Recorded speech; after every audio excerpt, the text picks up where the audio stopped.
Every day begins with a need to move with purpose, to shop without stress, to send without fear, to pay without delay. For every rider chasing time, for every home that needs restocking, for every voice that needs connection, for every dream that needs delivery. Now, one app brings it all together. Supercab, move smart, ride safe, supermarket, groceries, gadgets, everything. Supercash, airtime, bills, transfers, done. Super logistics, fast, secure, right to your door. It's more than an app. It's your movement, your market, your money, your connection, all in one place. Supergo, one app for services endless. Download Supergo today. Live free, live fast, live smart. No time to shop, no stress. With Supergo, your groceries comes to you. Partner with trusted vendors, verified stores, no delay, no excuses, just values. Supergo Supermarket, your market now in your hands. With Supergo, your ride is comfortable, easy and convenient. Supergo is more than an app. It's a movement. Moving people, powering threats, delivering value. Welcome to the Sun TV Morning Show. My name is Abraham Minor Joda. And today is another day, another good day.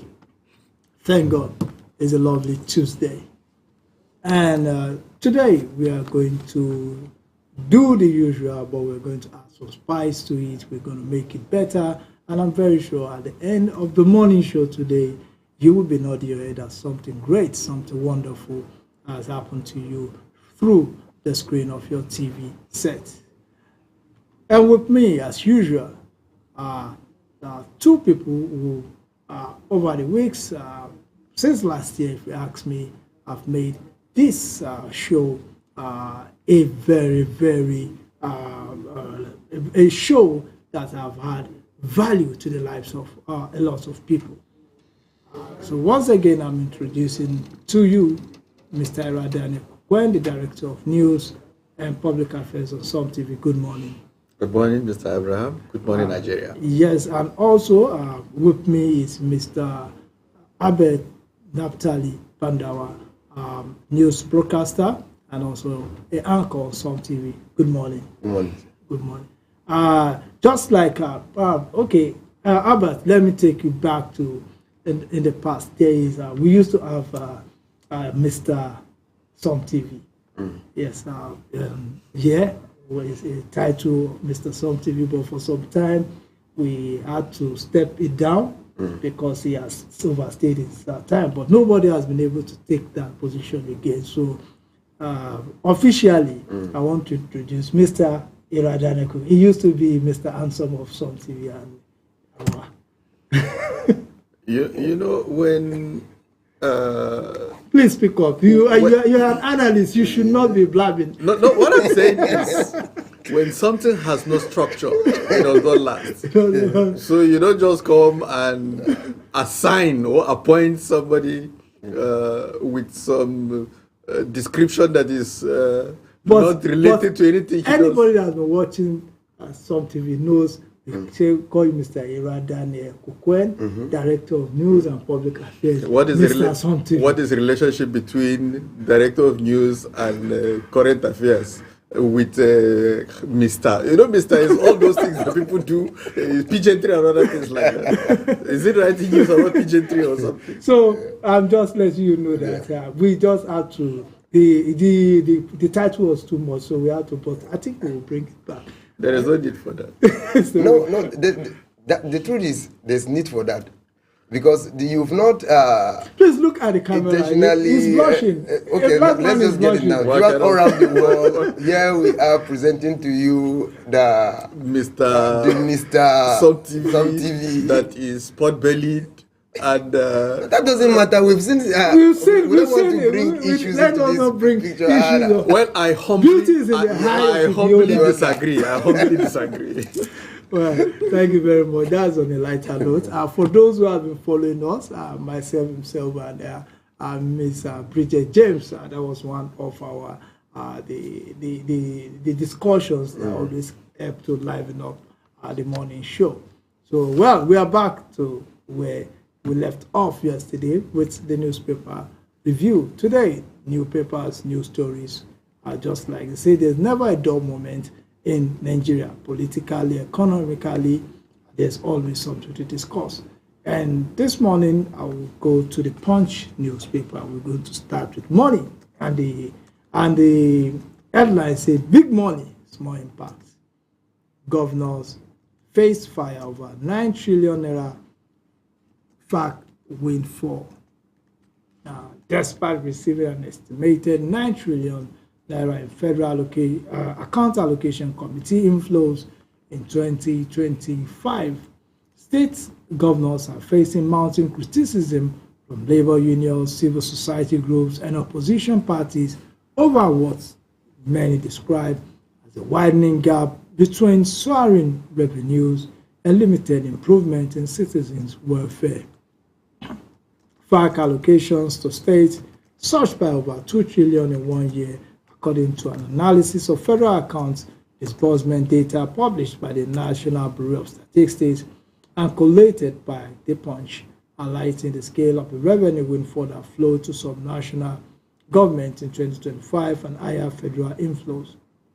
The sharp rise has triggered criticism from organized labor and opposition political parties, with the Nigerian Labour Congress warning that higher allocations have failed to deliver meaningful improvement in citizens' welfare due to weak governance, misplaced priorities, and corruption at the state level.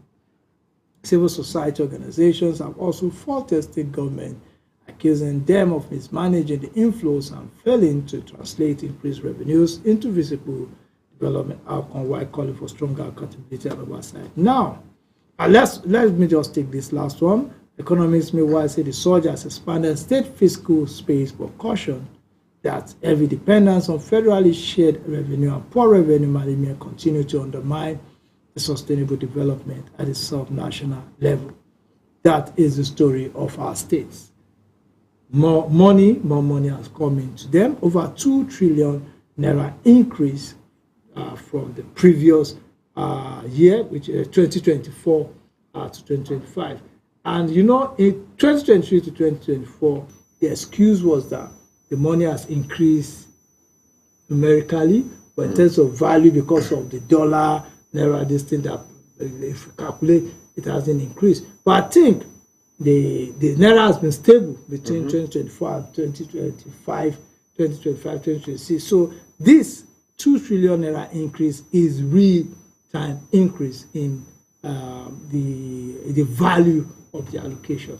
So what's your take on this? Yes, inflation exists,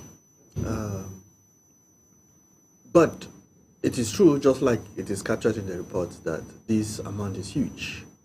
And citizens expect that we should have seen more development that is obtainable now from the various states as led by those governors and members of the Executive Council. Now, when you look at this critically, you realize that even if there are actually few that the governors will be accused of corruption and other things like that. In most instances, these monies are spent on state matters too. But it's like they are not given, the spending is not given the priority of the basic things that those states need. Infrastructures like road construction, hospitals and other things that will be translated to be development in the eyes of the common man on the street are not feasible. There are priorities that the spending we're giving on issues that are not actually relevant. So I think that is why this report is coming up. Else, if those spending are done on the things that will better the life of the common man on the streets, I don't think this report will be coming up. The money is huge, but the priority on which they were spent is not reflecting on the things that can be described as development for the common man on the streets. Yes, sir, I will accept the word of the director, and possibly, you see, when we talk about money, without having a viable means of translating those things that we want to do with the money for people to see, for people to feel, definitely we'll still have a setback. And we've seen a situation where other... Okay, let's go for a short break. We'll be back. Maybe some...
Do you want to score 280 and above in JAMB?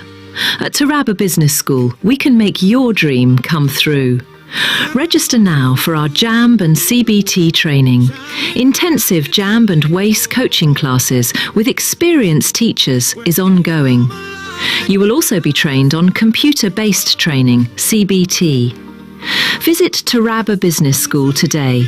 We are located opposite Civil Service Commission, 183 Hamarua Way, Jalingo, Taraba State.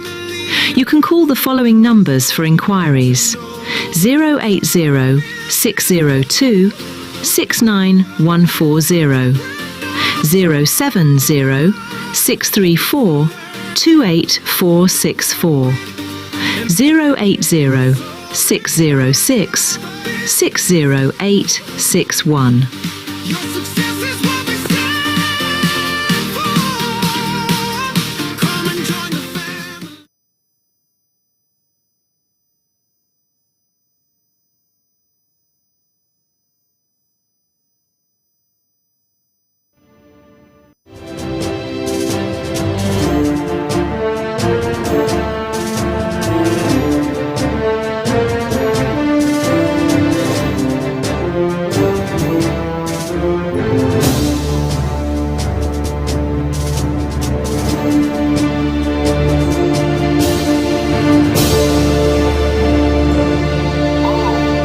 Good morning and welcome back to the morning show.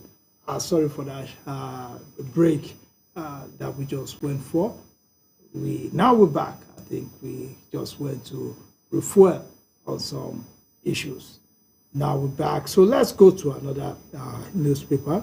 Let's go to, yes, the Daily Sun.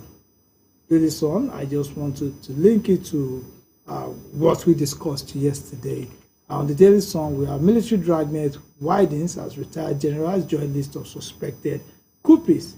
On the Daily Sun, the military clamped down on suspected coup plotters as intensified security agencies turn searchlight on more individuals allegedly linked to the plot to overthrow the government of President Bola Tinubu. A retired army general identified as Major General Mohammed was allegedly arrested alongside several serving military officers. Daily Sun gathered that the general, a traditional title holder from Niger State, was taken to custody shortly after his son, a lieutenant colonel, was detained by military intelligence operatives. The lieutenant colonel, Ibrahim Ghana, is among the 35 military officers currently being held for alleged involvement in the plot aimed at truncating Nigeria's democratic government. Until his arrest, the younger Ibrahim Ghana was the commanding officer of the 115th Battalion in Askira, Borno State, and was listed as number 9 on the official list of the detained officers. A military source disclosed that the retired general was arrested mainly due to his long-standing relationship with the alleged mastermind of the plot, Colonel Alassane Maji So this is the situation. We have a retired Major General and his son, who is a lieutenant colonel,